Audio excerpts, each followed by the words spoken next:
What's up, family? Welcome back to another legendary reaction video. With no further ado, let's go.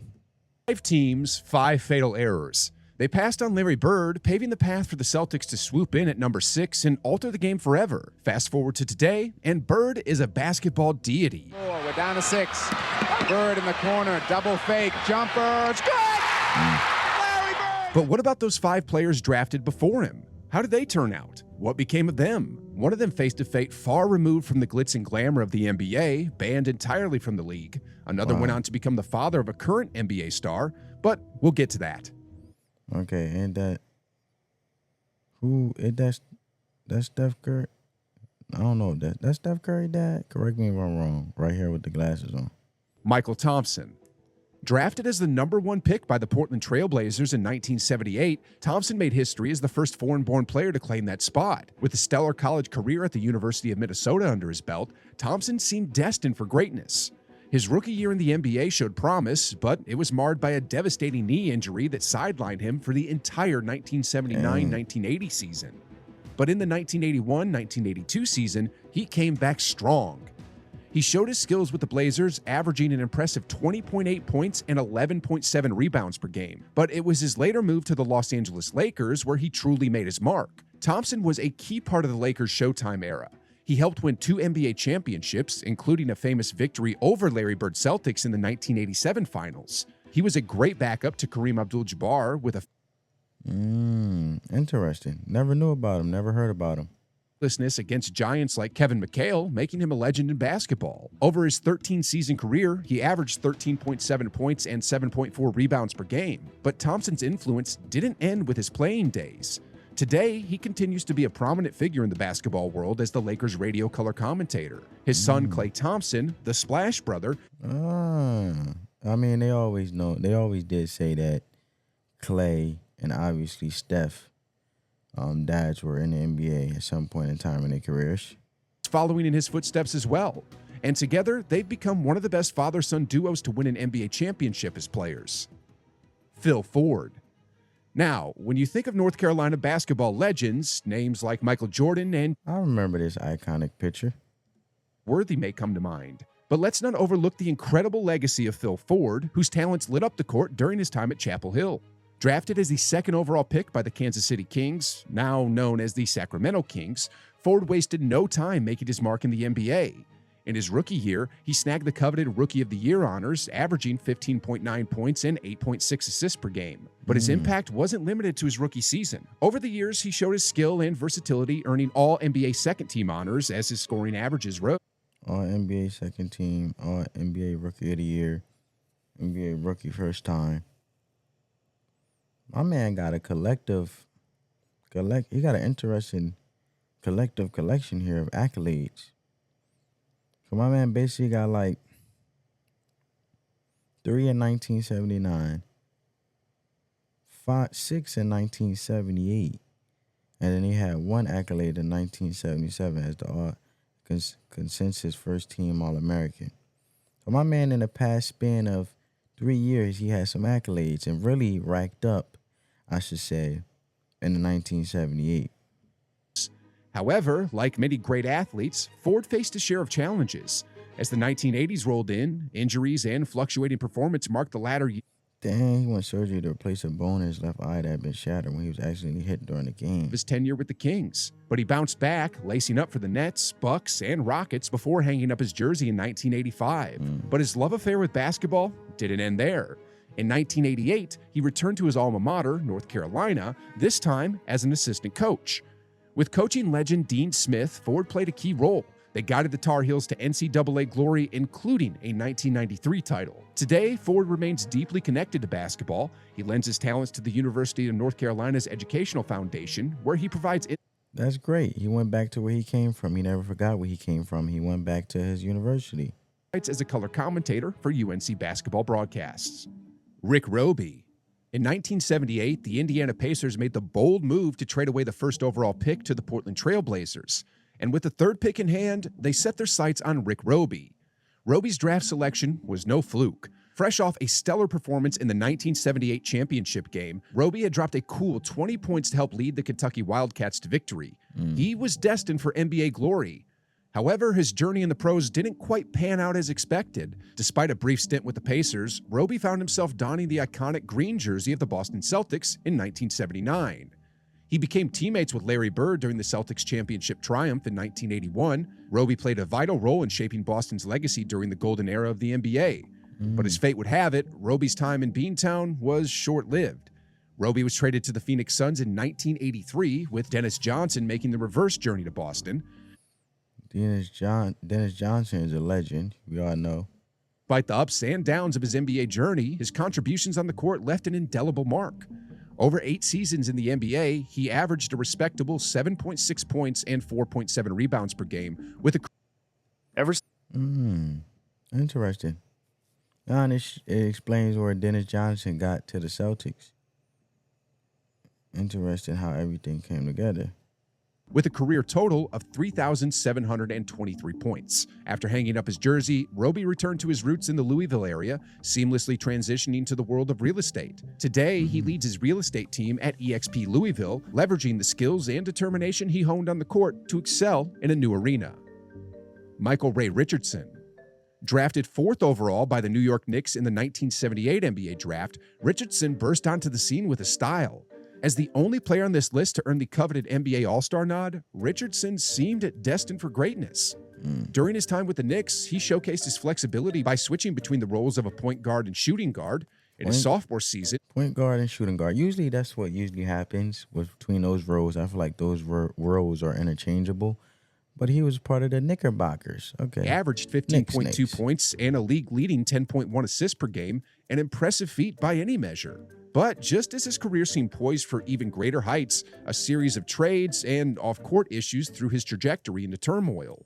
Traded to the Golden State Warriors in 1982, his time in the Bay Area was short-lived as he was soon shipped off to the New Jersey Nets. And despite the turbulence, he managed to earn another All-Star nod in 1985. But in a devastating blow to his career, Richardson was banned for life by new NBA Commissioner David Stern.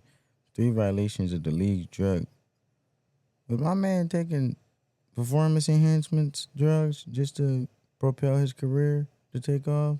Hold up. NBA in 1986. He had violated the league's drug policy many times. And he battled with stuff. His once promising trajectory abruptly came to an end. But despite his exile from the league, he refused to let his story end in defeat. He found solace and redemption overseas.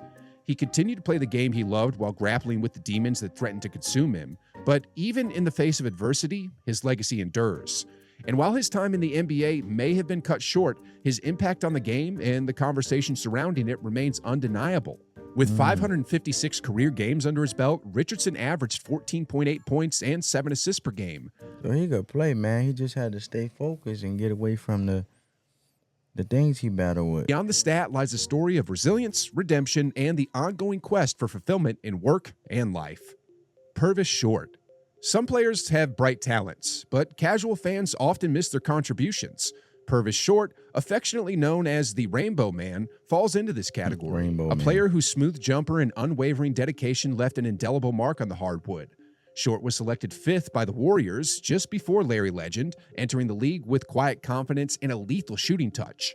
Throughout his 12-season career, he proved time and time again that he belonged among the game's elites. While he may not have garnered... So was he one of the very, very first shooters in the NBA? Comment down below. Same level of acclaim as some of his peers, his consistency and versatility set him apart. With just 1 season falling short of double-digit scoring averages, he showcased his ability to make an impact in any role. His tenure with the Warriors was nothing short of remarkable. In his 9 seasons with the team, his scoring prowess was on full display. His career best campaign was the 1984-1985 season. During that memorable season, he lit up the scoreboard with 28 points per game. 28 points per game, bro. I think he got the highest points per game by all the people that was on here before Larry Bird. Perhaps the crowning moment of his career came on a historic night in 1984 when he unleashed a scoring barrage for the ages. With a career-high 59 points in a single game. 59 points? Hold up, bro. Where's this man been at all my life? etched his name into the annals of basketball history. His journey didn't end with his time in the NBA. After hanging up his jersey in 1990, he embarked on a new chapter overseas, suiting up for Hapoel Tel Aviv in Israel. Despite the challenges of playing in a new league, Short again proved his worth. He led his team to a successful season before retiring in 1992, but his impact extended far beyond. So this is my question, family. Comment down below, because I see a lot of these NBA individuals, when they do hang it up in the NBA, they go overseas to play. So is the overseas playing more sustainable and there's more longevity playing overseas versus the NBA? Comment down below. Exploits on the court. After his playing days, he joined the NBA Players Association, where he played a vital role in supporting and mentoring players across the league. His dedication to the game and its players earned him recognition in the form of induction. Hold up, bro. That's him, bro. He look young as ever. Across the league. His dedication to the game and its players earned him recognition in the form of induction into the Mississippi Sports Hall of Fame in 1999. Now to Larry Bird. Yeah. A guy who... Larry Bird. There we go, Larry Legend. One of the biggest names in NBA history. With his remarkable college stats and a reputation as the best player in Indiana State history. In front of French Lick. You know what I'm saying? You gotta do it. It's Larry Legend, bro. It's Larry Legend, man. You gotta give. We got manners over here. We gotta give respects when it's due. It seemed like a no-brainer for the top pick. Due to a loophole in the NBA rulebook, Bird technically had the option to return to college even after being drafted, an unsettling prospect for teams eager to secure their future. For many franchises, the risk was simply too great. They couldn't... Yeah, well, most likely, yeah. Some that get drafted early, they always had the option to go back to college or stay in college if they want, or stay in college, I should say. But most of them want to be great while they still young and got fresh legs, right? To risk a top pick... Let alone what? I think Charles Barkley said it. I don't know the number exactly, but the longevity in playing in the NBA and the lifespan of it is very short. For many franchises, the risk was simply too great. They couldn't afford to risk a top pick on the idea. They would have to wait a year for Bird to join the league. Then he might refuse to sign and re-enter the draft the next season. Instead, they opted for players they believed could make an immediate impact and propel them towards success. But where others saw risk, Red Auerbach saw an opportunity. Auerbach had the 6th pick and a shrewd game sense. He seized the moment knowing that Bird's potential was too great to ignore. Auerbach had a brilliant idea. He used the Celtics' 8th pick, which they got from the Lakers in a previous trade. This ensured that no matter what happened with Bird, Boston would add talent to its roster. And so on that fateful draft day, the Celtics made history. They secured a basketball prodigy who would achieve greatness beyond measure, and their faith was quickly rewarded. Bird's arrival in the NBA marked a new era for the Celtics. He quickly became a great talent and a key part of the team's return to success. But Bird's impact transcended mere statistics. Alongside his longtime rival, Magic Johnson, Bird played a pivotal role in revitalizing the NBA during the 1980s. Together, they helped elevate the league to new heights, cementing their status as basketball legends. Even after hanging up his jersey, Bird continued to leave his mark on the game, this time from the sidelines as a coach and later an executive. Bird led the Indiana Pacers to great success. His leadership and smarts propelled the team to new heights, solidifying his legacy as a basketball visionary. From what I recall right now, Larry is still hanging around the NBA, helping individuals with the Indiana franchise. I mean, I believe he stepped down not too long ago. But comment down below, family. Remember, he did mention about, individuals not wanting to draft first-year players in college due to the risk, right? Now, I heard Gilbert Arenas speak about this when I do listen to the show, Gil's Arena. Go check that out. Amazing show. The NBA now would rather draft younger individuals. Like, look, Victor Wembanyama on the Spurs. They'll rather draft young, fresh legs than players that's coming in 1 or 2 years maybe in college, due to they have more longevity to make mistakes, but they can craft them a certain way versus a couple years seasoned player from college. So my question is, do you believe that the NBA now is geared more to drafting more younger, fresh legs in college, even if they play for 1 year, they're more likely to draft that player versus a player that wait 2 or 3 years to get better with their craft before they enter the draft. Because I feel like, this is my opinion, but I'm asking you guys, I feel like they're drafting more younger cats, more younger guys, because they feel like they have more leg room, more movability, and they can also be seasoned in due time while they're playing in the NBA, while they're still young. I mean, look at Jason Tatum, young cat. You know what I'm saying? So is the NBA gearing more to drafting more of the youngsters earlier on versus later, like they used to in Larry Bird's era and so forth? Comment down below. But I hope you guys enjoyed this video. Spread that peace, love, and positivity. Let the love supersede the hate. And until next time, family, peace.